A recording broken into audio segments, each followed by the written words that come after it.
What's going on, guys? Roger here at QVO Tactical. Today we are checking out the Daniel Defense H9 and we're going to stack it up against the OG Hudson H9 and see how it does.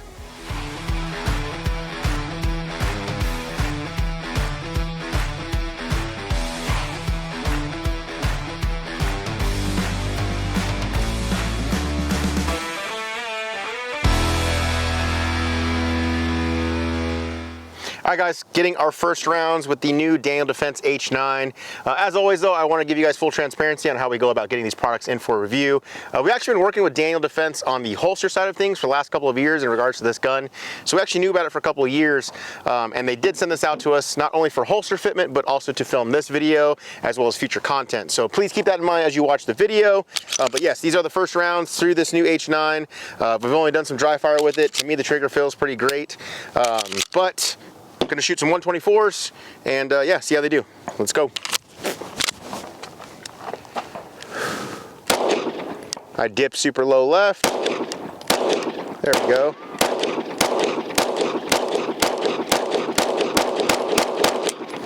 Okay, so the gun shoots really well. Let's take a look at the group real quick and I'll talk about like the felt recoil and everything.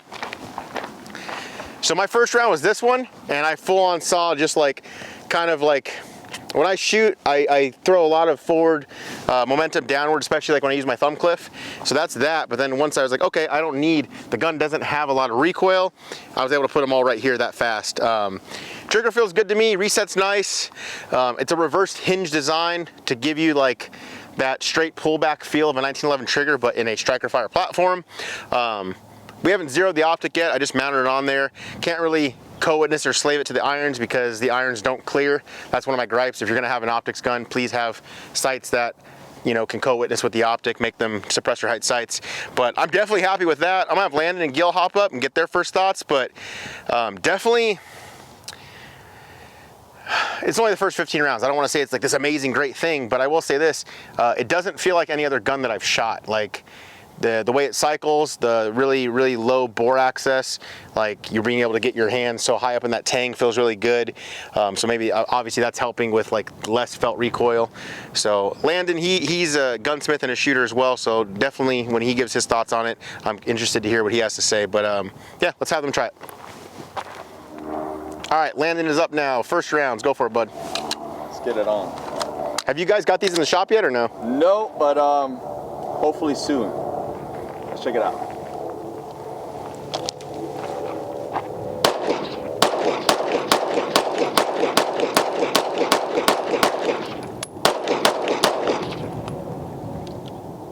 So, if you hang on YouTube, give me 1 second. Recoil impulse is funky. Right? I remember when like every company was chasing like that low bore axis. This thing, no joke, has one of the lowest bore axes you're gonna get. The trigger is straight back. It's a little stiff, but I'm positive it's gonna break in. I mean, this is literally first rounds. I say this a lot. YouTube knows this, basically every episode, but the gun can group. I mean, the dot was always right there. Never lost it the whole time I was shooting, but I stuttered a little bit because again, trigger's got like you can feel the wall, and you do have to apply a decent amount of pressure to break it. But again, the gun's brand new, springs are fresh, it's all gonna kind of wear in, so. Feels like what, like maybe like, not like 3.5, maybe 4.5 pound? Yeah, 4.5, like a duty trigger in my opinion, but that doesn't shoot like a duty gun. So, I mean, I'm excited for. You get what I'm saying though? It's like, it's like, I don't think I've ever shot something that's like recoiled like that. Correct, yeah, it's funky, but in a good way. Like again, it tracks really smooth, and I'm excited to put some speed on it and see like what it's gonna do. Right. All right, we got the man of very few words, Gil, up to shoot next. Go for it, bud. Let's do it.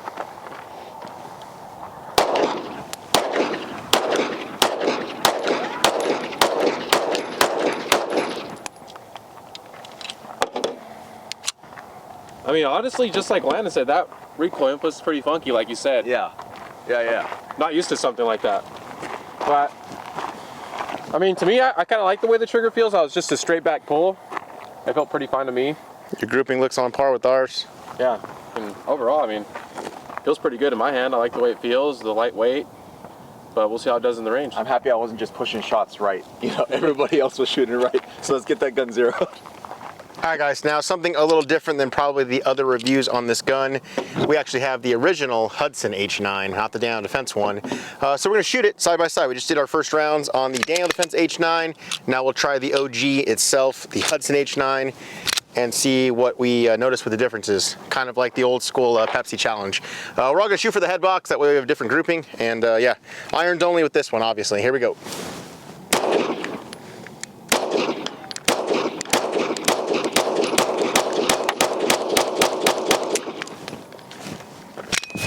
So lockback doesn't happen for me because I run such a high grip that the palm of my left hand is actually touching the slide stop, so it's not allowing it to catch. Grouping's pretty good. A little low and left, it's gonna be me obviously, but let's see, 1, 2, 3, 4, 5, 6, 7, 8, 9, 10, 11, 12, 13, 14, 15, all 15 in the head box. I will say this, the original trigger to me feels a little better. Granted, that gun probably has a few thousand rounds through it, so I'm sure that's why. It's a little more broken in, the other one's brand new. They feel similar, but the original Hudson trigger, it's lighter and definitely a more tactile reset that I'm noticing. I'm gonna have Landon shoot it and see what he thinks, but they feel very similar, but I'm just liking the original trigger a little bit better.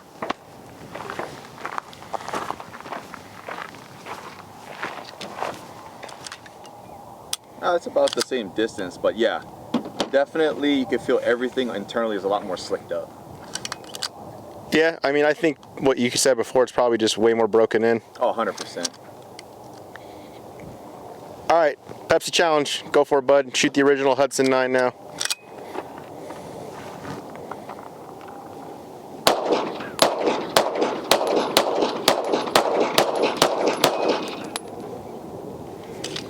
First off, gun's a lot heavier. So that already is gonna, you know, give you a lot better recoil mitigation. And then another thing is technical difficulties over here. Anyways, moving forward. I can group them pretty good with that gun. I'm a lot more used to iron sights, but the trigger is cleaner. You know, so like we were talking about way before the camera turned on, that trigger's probably had a lot more polishing done to it because it's just had a high round count. That Daniel Defense H9 is literally brand new, right? Right. Yeah, that was literally the first rounds out of that gun. Yeah, so again, I'm excited to put some speed on it with the bill draw or something, whatever we're gonna end up doing, but the recoil impulse is about the same, but the original Hudson 9 is significantly heavier. If you guys ever get to handle both of them at the same time, Rogers, you know, has access to both, which is not common. So being able to compare both, it's gonna be, I definitely would carry the Daniel Defense 9 over the original Gotcha. Hudson H9, just because of weight alone, and then optics ready too. But yeah. All right, Gil, shooting the original Hudson H9. Let's get your thoughts. Go for it, bud.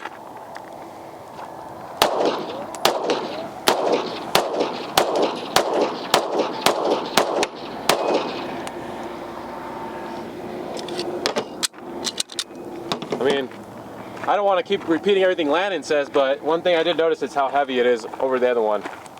But that's the main difference that I felt, and obviously the trigger, but that was it for me. Those your shots in the neck? Yeah. Iron sights for me, guys. I'm spoiled with red dots now because of Roger.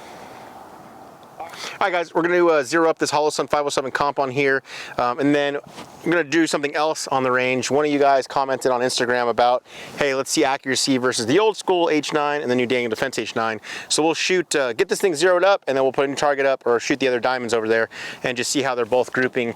0 to 10 yards, guys. So bench rested, here we go.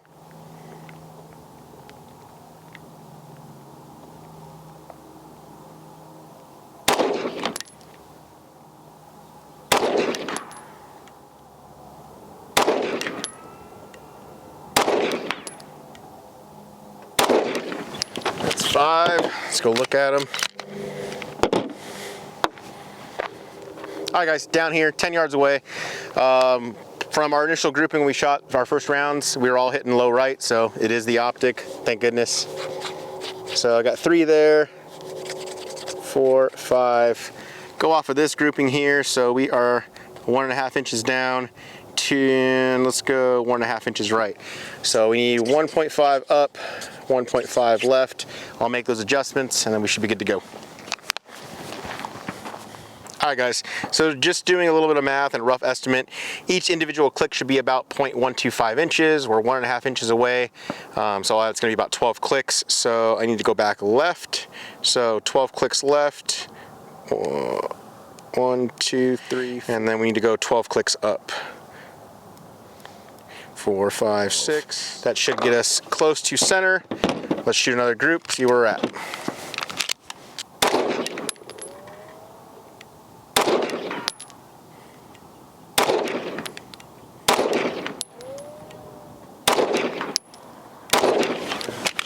Six rounds.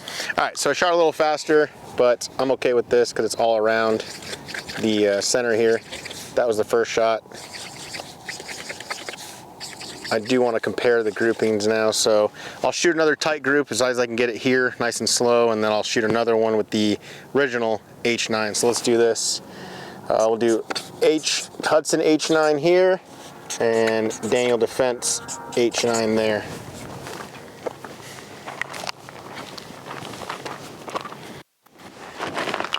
Here we go. Try to get a nice tight group.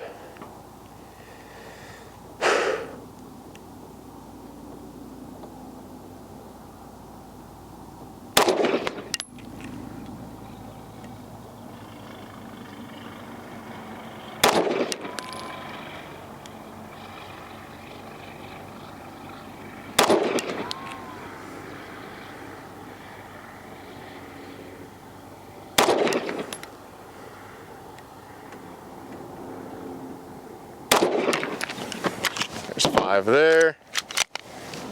Now let's shoot the original Hudson H9. Granted, these are irons, so I'll do my best I can here. On the bottom left now.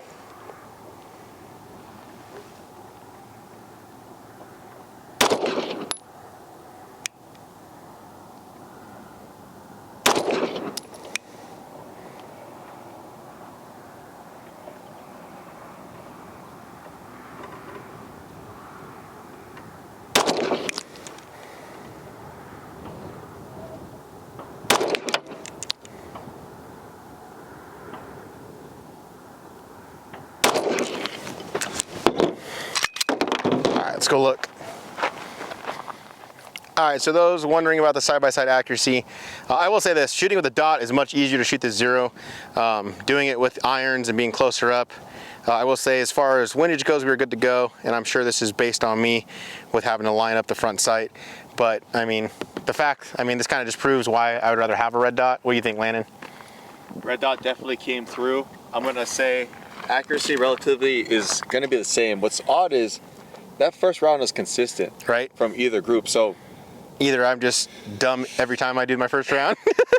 I'm not sure, but yeah, definitely. I mean, a dot is I don't like red dots all that much on handguns. I still love irons, but I mean the proof's there. Like it's a much finer aiming reference, right? Sure. Like when you're looking at it, because where that dot is where the bullet's gonna go.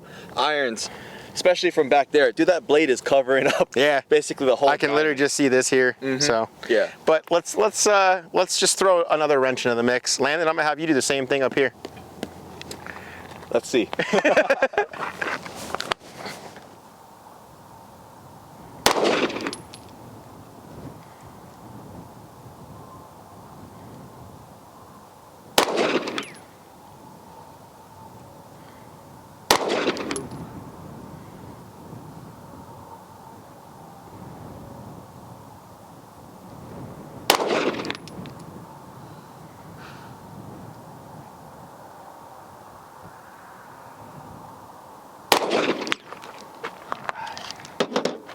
Up until that last one, that group looked really good. Yeah, I know. I started to see a shadow and I was like, I'm like, yes. Thank God he's got the same flyer I do. Yours is just the last round, mine's the first round. Oh, there we go, like that. Irons, which I'm a lot more used to, but let's see.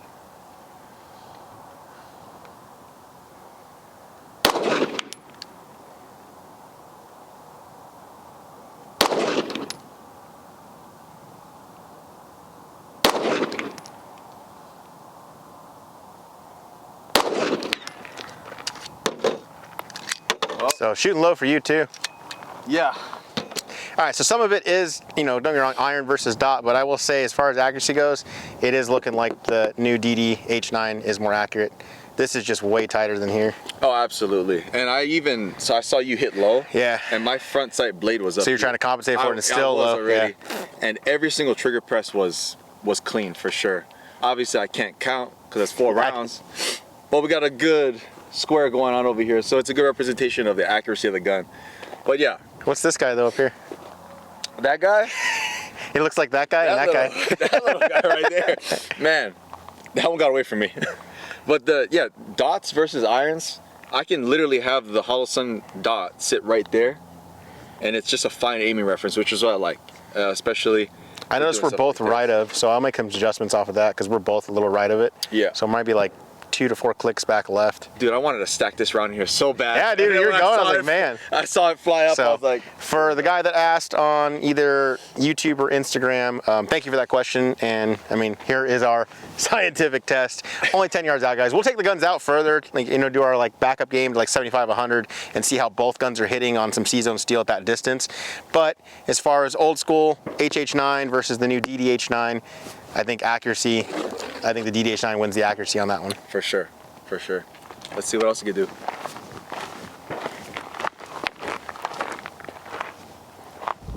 All right, guys, our favorite thing, build drills. Just so that the videos aren't, inundated with a bunch of build drills, we're just gonna take 3 runs at it, and hopefully we can get sub 2 second. You're gonna see the best one of that because we have 3 different shooters. That way you're watching just 3 build drills over 9 build drills. With that being said, go ahead, start it up, Gil. Here we go.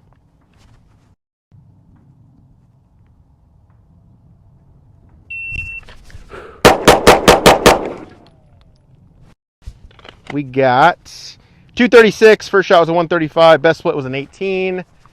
And clean though. 1, 2, 3, 4, 5, 6. Again, that first shot, I dip the crap out of it and then I adjust. Let's go again.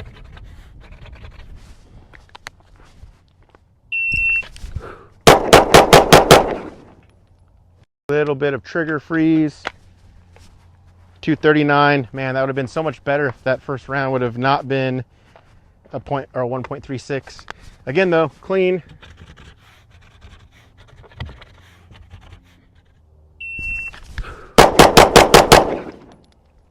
That felt really good.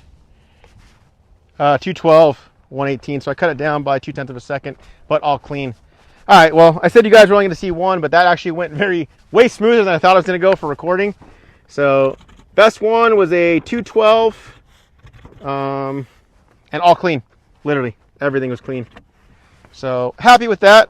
I mean, getting sub 2 with this, it has nothing to do with the trigger. Trigger's running fine, and the fact that it has such minimal recoil, being able to get so high on that grip, I'm able to keep it nice and tight at that speed. For me, it's just honestly doing OWV draws this high. I'm used to it being a little lower or appendix, so having to come up here, that's where it's causing me that extra 0.2 of a second. But I'll have Landon try it, see what kind of times he's getting, and yeah, let's do it.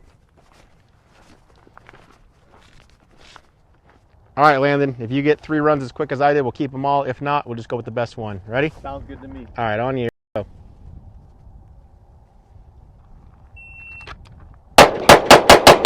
Ah. 229. First shot 123. Best split was a 0.17. High and right. Oh, we didn't adjust. It's okay. I'll say this. The trigger is gonna require some getting used to for me. The gun points super natural because it has that it's got a very 9-11 grip angle, so the dot's just there, and then a lot of the shots you're gonna see me kind of throwing maybe low or a little bit out. It's just me like trying to figure out where that or when that trigger's gonna break. And you were saying off camera too, like we've been shooting so many different like high-end 1911, 2011s. Dude, it's just getting spoiled, you know, Yeah. at some point where you're shooting a trigger that's just like effortless, you know? Like guys, I will say the trigger here, it's better than like a Glock trigger, production triggers on production guns, but it's not a hand fit, custom polished trigger like you're getting in like a Fowler Vanta 9 or a Nighthawk, stuff like that. So Yeah, it's definitely like big old apples compared to little old oranges if you're trying to go that route. Oh yeah, like when you get a trigger like a Vanta, seeing like 0.12 or 0.14 splits is like common. Right. You know, and then with this, I'm sure my splits are probably like around like the 1.5s. You got a 1.7 best split. Yo. Like a 1.7, you know? He's like, case in point right there. Yeah, exactly. But it is better than a Glock. If we're gonna compare this to some of the like higher end Glock models on the market, who are definitely like in the, dude, there's some Glock models out there in the $1,800 price point. Yeah. You know, and this is around 13. 1,200. Right. Yeah, around $1,200. The recoil operation is totally different, so the recoil impulse is predictable. I'm just spoiled with good triggers right now. Right. So. All right, let's see if we can do better than 229. What was the time? 229, see if we can do better. All right, second run, here we go. Stand by. 228, so literally 100th of a second faster. That's But improved. your best split is now a 0.16. And those are 2 line breakers, so you're good there. But just one, Charlie. This guy definitely got away from me. My I mean, you guys will see it if we end up posting this run.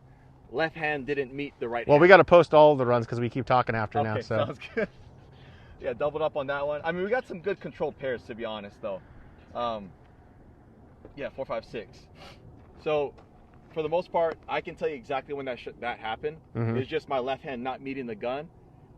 Out of anticipation, I broke the shot anyways. gotcha. And then when my left hand came in and actually did its job, then that's what we got. But All right, let's do one more. let's get sub 2 seconds. Best man. and final. Let's get sub 2 seconds. That's so hard.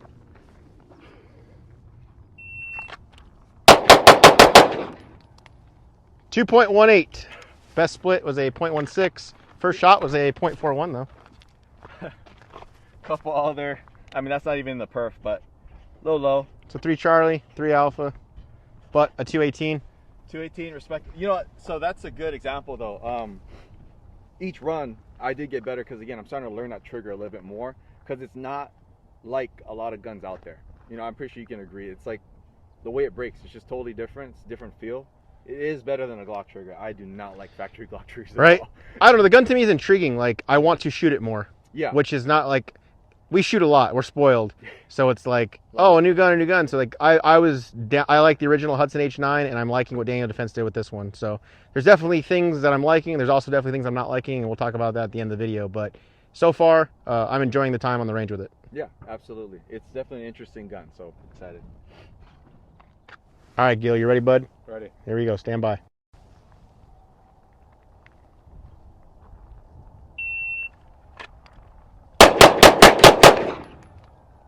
.08. Best split was a 1.9. I mean, the cadence of fire looked really good, Gil.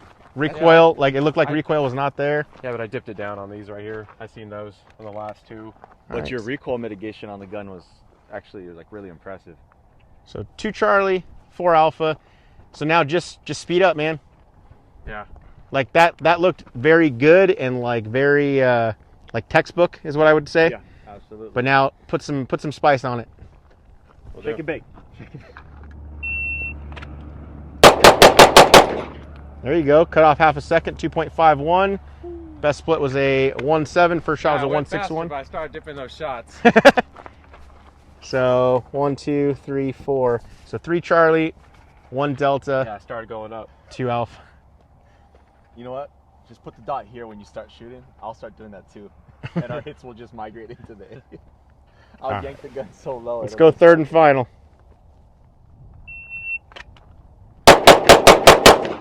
2.59. First shot was a 1.6, and best split was a 0.17. Let's see. This one, let's avoid this one, but I jerked the shot to the left. I seen that. So you got, yeah, okay, that's I didn't good. use my support hand good enough, and that's when I So 1 Delta, 5 Alpha though. started. There you go. It's your best run. 2.59, 5 Alpha, 1 Delta. And we gave it our best, Gil. That's right. All right, I know some people are also wondering, will the original Hudson H9 mags work with the Daniel Defense one? So as you can see, he's got the original H9 mag as it extends out of the grip. Go ahead and shoot that off. Some 124s. Boom. And lock back. Cycle, lock back, good to go. So if you're somebody that has the old school H9 mags, you're gonna be good to go with the new Daniel Defense H9. All right, guys, we're gonna do an up-close look at the Daniel H9 trigger. I'm also gonna have Landon hop in here and do a close-up as well. Landon's actually a gunsmith locally here over at Ventura Munitions, so if you're in shop, definitely stop by and say hello to him. But he has more knowledge based on the inner workings of like how these guns are built and stuff like that, so I'm definitely interested in to hear what he has to say about the trigger. But go ahead and zoom in for us, Gil. We'll fire this thing off live as we talk about it. Got it there. Okay, here we go. So it is a reversed hinge design, meaning that it's down here versus, you know, the hinge is typically on the top side here. Here is the level of take up to that safety. Safety is engaged now, and then you go a little more and it should break here soon. There it is. So definitely when you go, like there's kind of a wall and then it rolls through to that break. And like we were saying before, I'm feeling like 4.5 to 5 pound trigger, so definitely like duty grade for lack of better words. And then when you need to fire off quickly, let's see. Definitely easy to get on trigger, back and follow up with the reset in the next shot. Here's the reset. Audible, tactile, I can feel and hear it. It is taking a little bit getting used to, as it's more of a, you know, a 1911 style trigger for a striker fire gun. So it's been a learning curve for us out here. It is very similar to a 1911, just I guess I would say heavier in my opinion. So I'm gonna have Landon hop up here, give his thoughts on it, and we'll see what he thinks. All right, we got Landon up now. I'm gonna zoom in here, get his thoughts. All right, buddy, we are good to go.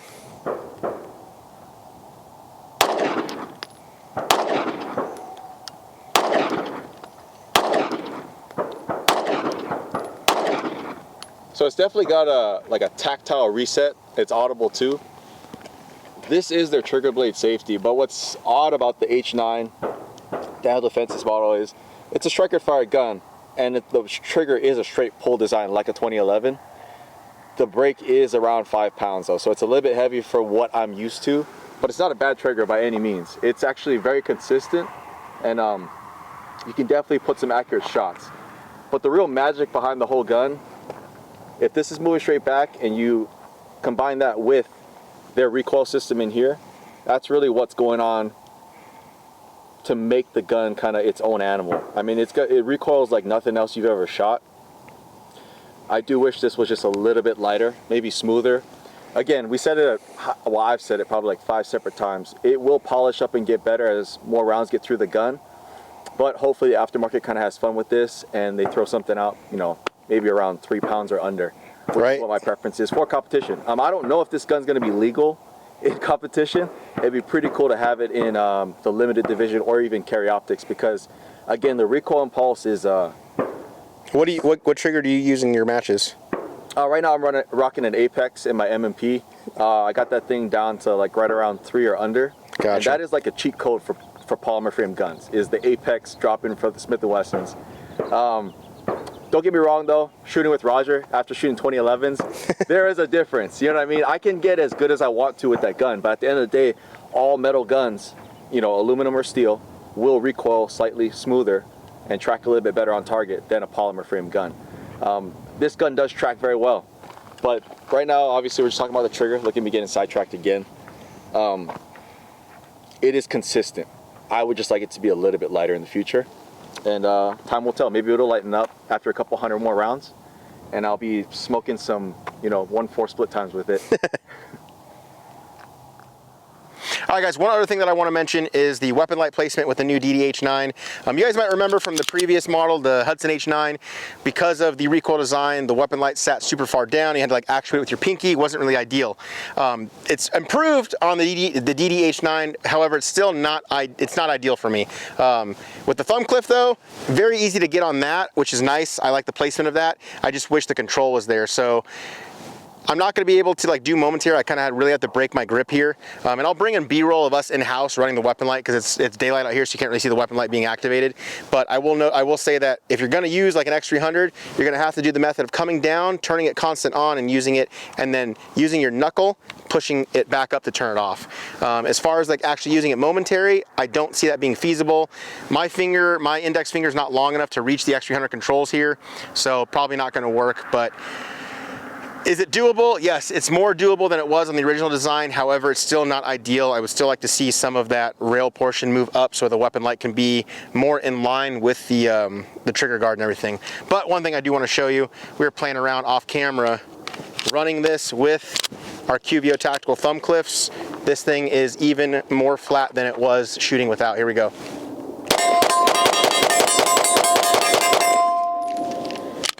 Man. So I'm enjoying shooting the gun, guys. The trigger is smoothing out more and more with the rounds. We're about like 300 rounds in right now, and we've all noticed a definite difference than when we first did our initial rounds. We were also talking about how on the SHOT Show floor, the one that they had up on the wall, that trigger felt a lot smoother, but I'm sure throughout, you know, 4 days, 5 days of SHOT Show, that thing was dry fired over, you know, 1,000 times. So definitely something we're noticing. The trigger is breaking in, which is, you know, common among other striker fire platforms. All right, guys, so pushing for accuracy, we're gonna come all the way, we're gonna start it off far already. We're 65 yards out, gonna shoot some C-zone steel. We're actually going to also mix in the original Hudson H9, because I know you guys were asking about the accuracy between the former and newer models. But here we go. C-zone steel, 65 yards out, 124 grain 9mm. Boom, first shot, there we go. You got this all day, that's a huge target. Starting off strong, let's see.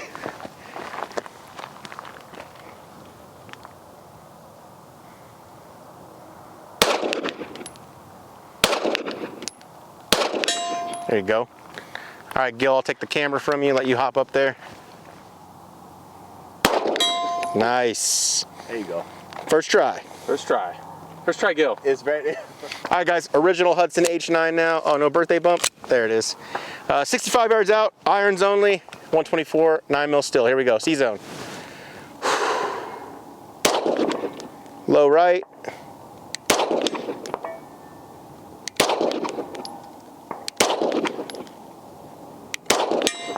Was that fifth shot? Fifth shot. I saw him tracking low. Yeah. I mean, that tracks from we were all hitting low, we were zeroing. Yeah. So I definitely had to cover the entire C-zone with that front post. You heard it here first, it's the gun.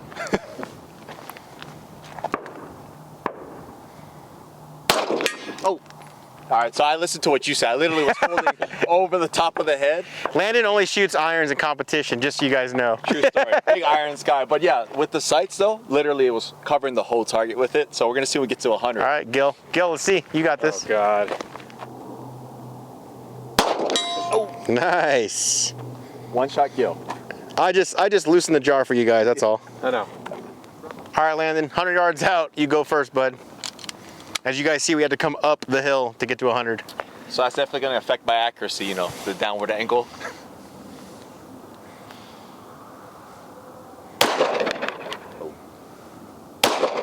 Oh! Nice. Made it happen. Two-shot Landon. Two shot landed. I got a mag. I'll trade you You'll guns do it here. in one, right? All right, let's see. Got one in there. It's like, what was that? Deja Vu from Denzel Washington. He had one round. Yes, you did. All right, one round, 100-yard shot. No way. Right when I broke the shot, I'm like, that's going right.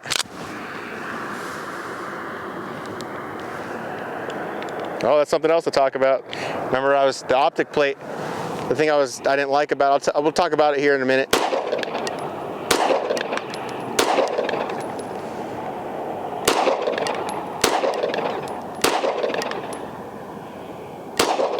Yeah, I think it's going to be loose now. So let's just talk about it now. Optic plate is coming loose. However, my witness marks are still there. One of the things I wasn't liking about when I installed the optic was that there's no spine, there's no pillars, there's nothing that locks the plate in other than the two screws going through the Holosun optic here. So this is an RMR plate, RMR footprint. I'm using the Holosun 507 comp. It's all torque to spec, guys. 17 inch-pounds is what the Daniel Defense said. I did to 18, that's what Holosun says. And they're Loctite and everything. But it is weird that the witness marks are still there, but it's still got, so, you know, something. Say, some of those shots definitely started to fly right and left. So things I like about their optic system is that they are using metal plates, not using polymer or anything else like that. But it would be nice to see some other type of way that there's witness to it, meaning like the pillars, a spine, something that locks that plate in there other than just the 2 screws. So just some feedback, but something to note, I might want to use maybe red Loctite. Honestly, I don't think of it. What else could make it more secure? There's that anti-vibration Loctite. But honestly, it's going to be the plate system itself. Yeah. If that's not rock solid, like if there's nothing else supporting the Optic, it's going to over time loosen up. I mean, we're asking to put a piece of metal on top of a reciprocating slide. That's a lot of abuse. And if your plate system's not solid, dude, you're going to get broken screws coming back, hitting you in the face. We've all So let's shoot the full-size Hudson from here and see if how it does. You ready, Gil? Ready.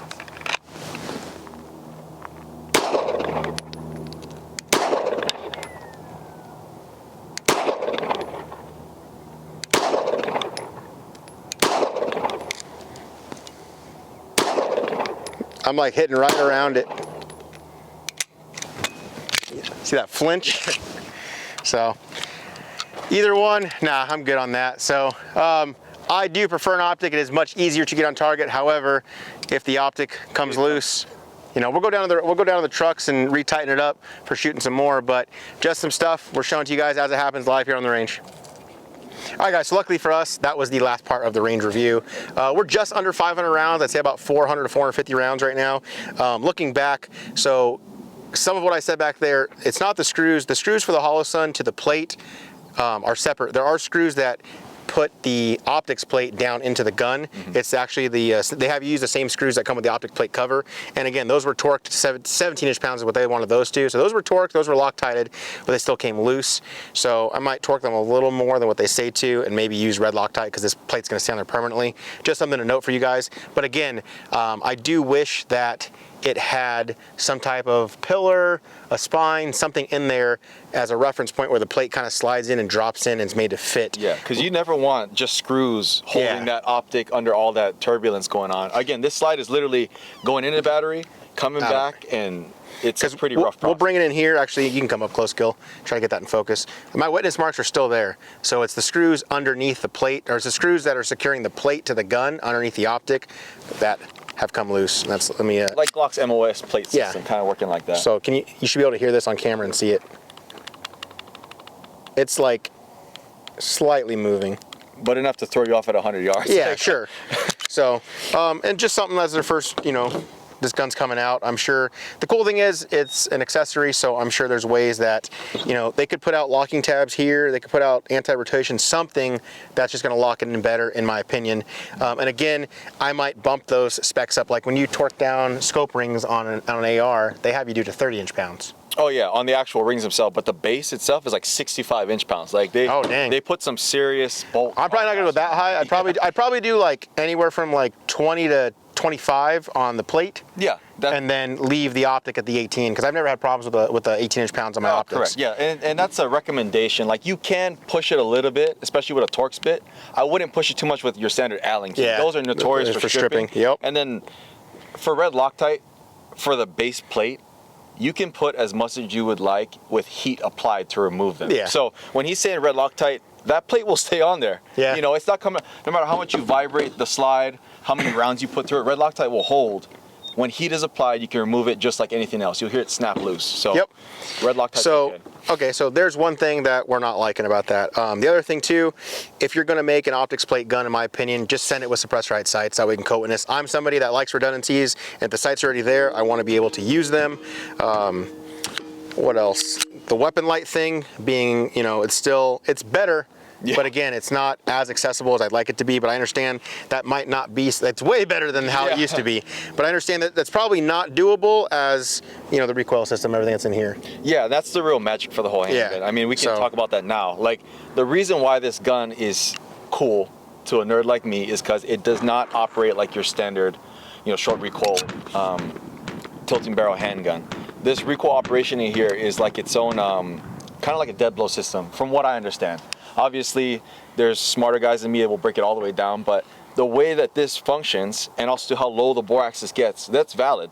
you're gonna get a short, low recoil gun. Sure. And we definitely showed that today. Like the gun is flat. You're gonna see B-roll right now of it in slow motion and stuff when I was doing some stuff, but like the gun, like you're just watching the dot track the entire time. Yeah, that was a big thing. Like in early 2000s, everybody was talking about low bore access and all that stuff, and people were upset with certain guns because they were high up there. I mean, that's that's low. Yeah. You know what I mean? I mean, with the new model, them being able to get all of this like shrunk down even better. Yep. Like that's pretty cool to me because I did not feel a difference as far as recoil goes. So the fact that they were able to make this lighter and less material and still get the same low bore access and the same recoil impulse, to me, that's pretty awesome. I like the trigger, especially after, I mean, yeah, it like feels 100 rounds. Yeah. Right around 300 round mark is when we started noticing like, oh hey, it's definitely better than other striker fire triggers on the market, in my opinion. Is it as good as, you know, a hand fitted 1911, 2011 trigger? No, it's not. But again, that's not the target. We're talking $2,700, $3,000 guns versus $1,200 gun. Now, speaking of price, I've seen it all over the internet. Like people are like, hey, it's on par, or they're happy with the price, or no, they are absolutely not happy with the price. To me, everything that this gun has feature-wise, I understand the price point. I do wish it was cheaper though. I more see this gun as like $850 to $1,000. I believe it's like $1,200 or $1,299. I think it's $1,299 MSRP and like $1,200 street price. Don't quote me on that. You have to look it up, but I believe that's what it's around. I'm liking that the grip angle is 1911. The grip panels are 1911. It's what I've wanted, a striker fire 1911. And again, going to that, I think it's a niche market. Like I think that there's certain guys out there that really love the 1911 platform like me, but would like to see it come to the striker fire genre. But I mean, now if you're, you know, should you go out and try to find one of these versus this? I'm gonna say no. And the reason being, even though the optic plate, you know, did loosen up on us, I want optics. To me, 2024, every gun should have an optic, or at least the ability to have one. Nothing wrong with iron sights as a backup, in my opinion. You know, we have the tools and the technology available to us to make, you know, to get rid of the errors, the human error. So why not use it, in my opinion?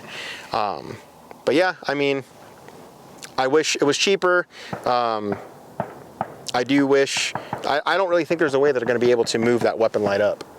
Not what they're going for. Yeah, you know, obviously with their special recoil system that's down here, what gives you the low bore access. So it's just something you might have to live with. And I mean, you could manipulate the extra. Yeah. Still. So yeah, and guys, like as we bring in the B-roll again, you're gonna see it here activating the light inside my house. It's still, you can get to it. It is manageable. It's just not as easy with it being straight in line with your trigger finger.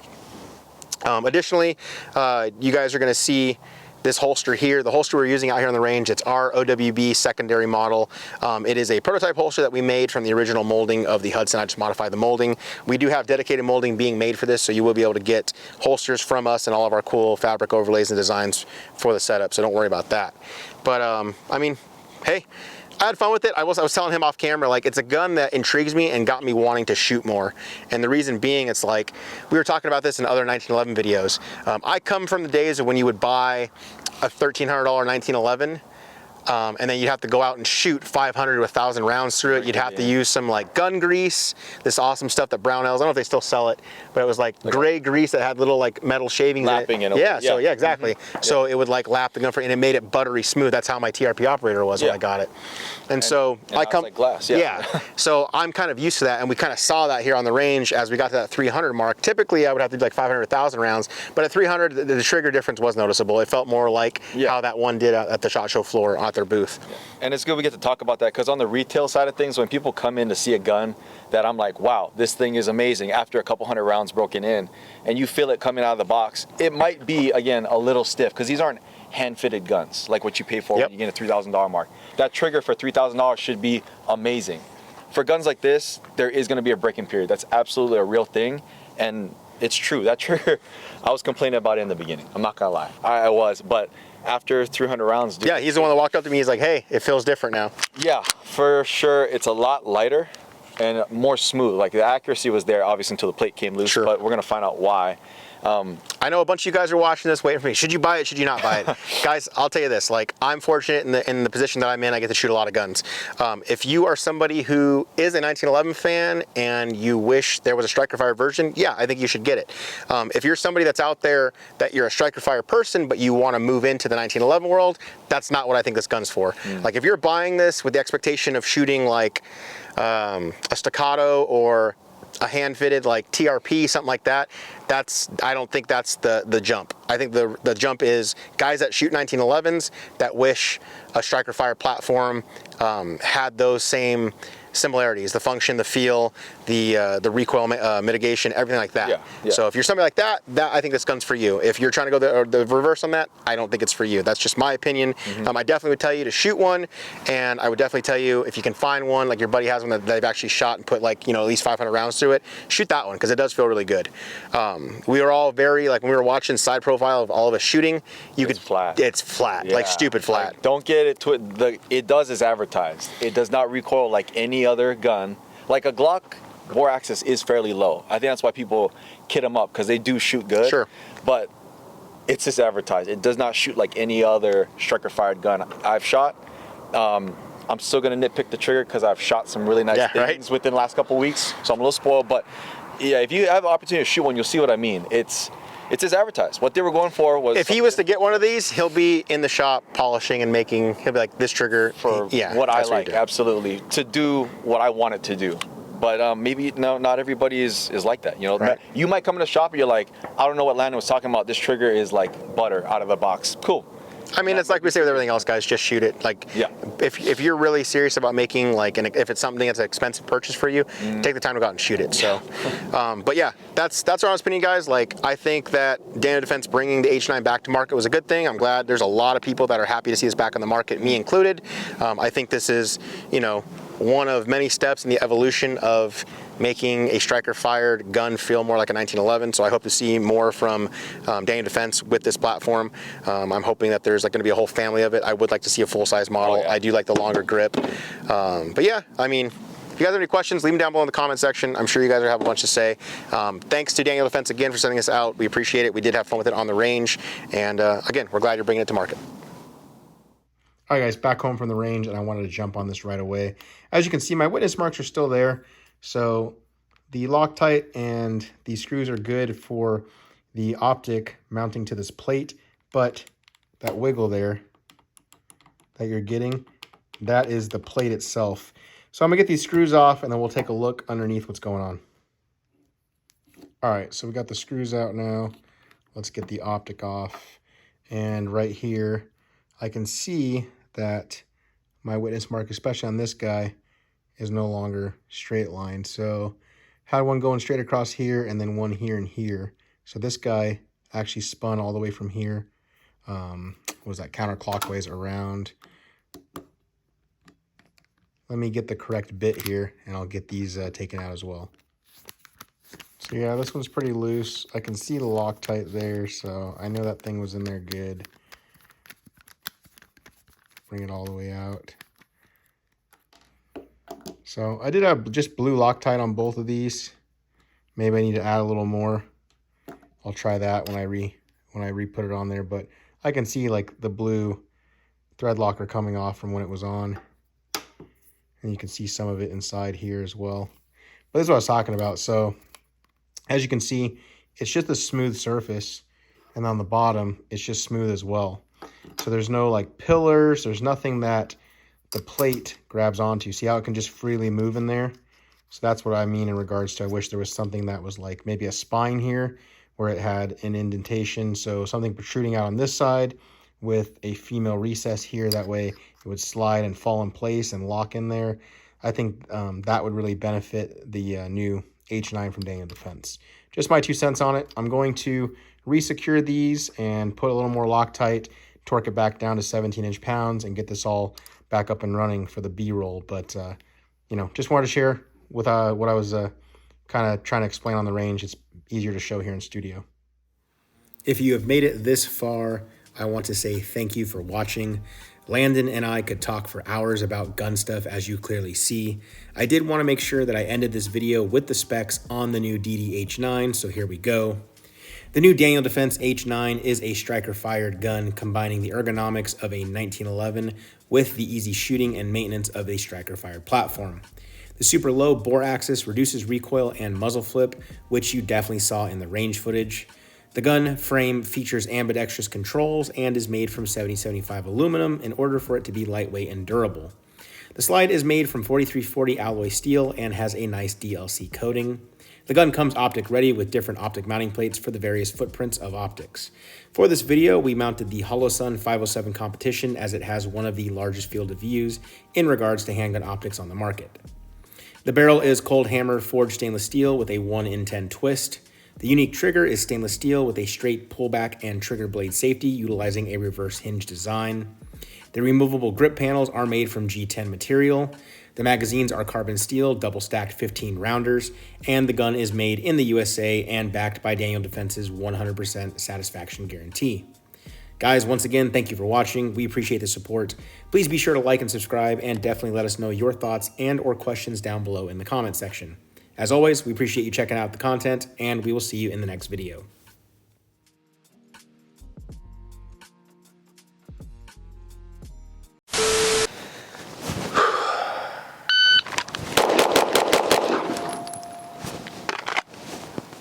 .182, first shot was an 8.8, and we got 1, 2, 3, 4, 5, 6, all alpha, baby.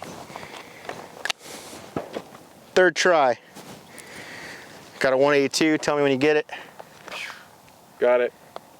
Cool, so we got 182, first shot was an 8.8, second shot was 22, let's see, that was a 2-2 split on the second shot. 17, 19, 18, 18. Yeah, man, so it's 100% the draw. Draw's lightning. So we decided we would not leave the range without getting a sub 2 second, so we got it there. Even with the optic plate coming loose on me, I was still able to get from 7 yards out. Instinctive. All alpha, 188. 188? 182, sorry, 182. Hey-oh, even better. Blazing.